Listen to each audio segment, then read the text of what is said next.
মাধ্যমিক পরীক্ষা versus Hitler madam. এই সবাইকে বই খাতাগুলো ঝটপট রেখে এক্সাম দিতে এখনই স্টার্ট হবে। এখনো বই রাখতে যাসনি? বই দে। এই শোন, কেউ কিন্তু স্টেপলার করবি না, আমি সুতো দেবো, ওটাই লাগাবি।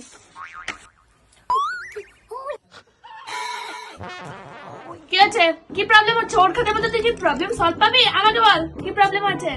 ও ম্যাম একটা কোশ্চেন আছে, বলেন না প্লিজ। একটা তুই যদি বলিস কিছু বোঝাতে, আমি বোঝাতে পারবো, কিন্তু কোনো কোশ্চেনের অ্যান্সার আমি বলতে পারবো না। একটা না, হবে না।